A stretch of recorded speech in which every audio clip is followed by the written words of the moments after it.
They called it a crisis in Idaho, the number of missing and murdered Indigenous people across the state, the vast majority of which are women, by the way. So the Idaho State Legislature passed House Concurrent Resolution 33, and they did that during the 2020 legislative session. The idea was to raise awareness about the missing and murdered people from the state's 5 tribes, but also to really find out what those numbers look like.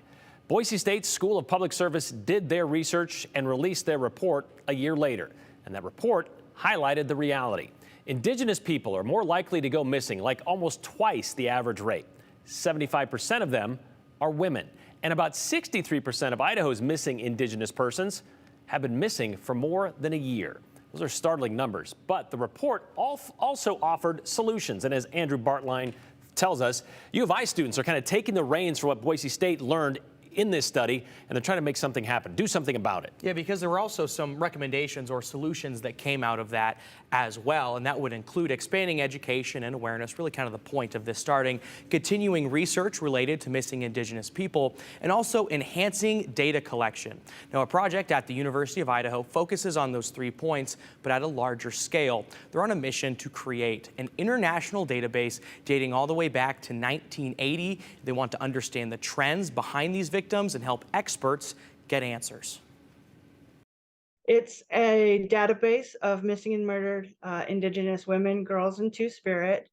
We're collecting as much information we can about the cases from any kind of databases we can get our hands on to try to get the most comprehensive database. Right now for a learning tool, but hopefully we can be using it for something more than that, more practical, and trying to figure out what the trends are and what exactly is causing this epidemic. You say this epidemic. Why is something like this needed? There are so many people in the Indigenous community who go missing or are murdered, and it's not really out there for many people to see. It's just happening, like in the dark, and we need to figure out why. The regular databases, why is that not sufficient for this group of people?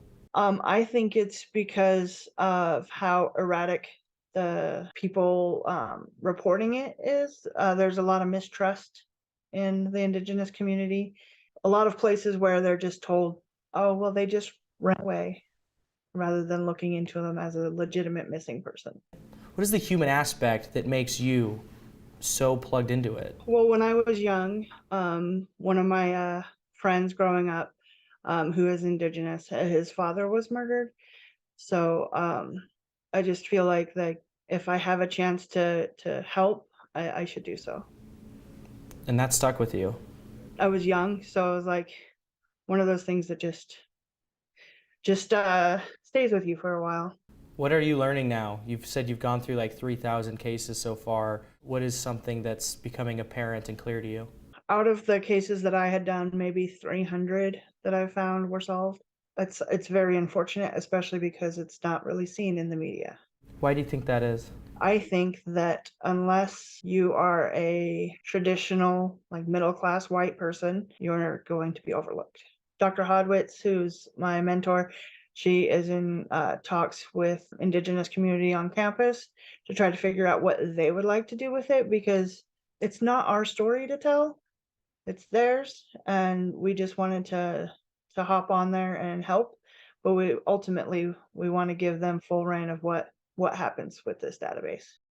And right now, this database has gone through 3,000 cases roughly. It was going to go from 1980 to 2020, but it seems that they're interested in pushing that up to 2023. And more students are now getting on board, Brian. The 2 undergrads working on this project, they're seniors, so they're graduating probably a week, right? Mm-hmm. I mean, that's coming right up. So, I mean, this is going to be a continued process. They're going to continue work on it. It's going to stay, I guess, with that professor at the university. Undergrads are cycling through, continuing to bolster up that database and hopefully answer these questions on what are these trends, what do we need to know, what can we learn? And some of those questions about why they keep going missing for more than a year, why there's so many that are still missing. A lot of the studies and researches and stories, I should say, and the research that I've seen is because the resources just aren't there when it comes to finding some of these Indigenous people that go missing. You heard about the lack of reporting, but there's also the lack of resources to kind of dig into it a little bit more. People did that willingness to. People that did that initial report told me on the phone today, resources, big piece of this as well. All right, thank you very much, Andrew.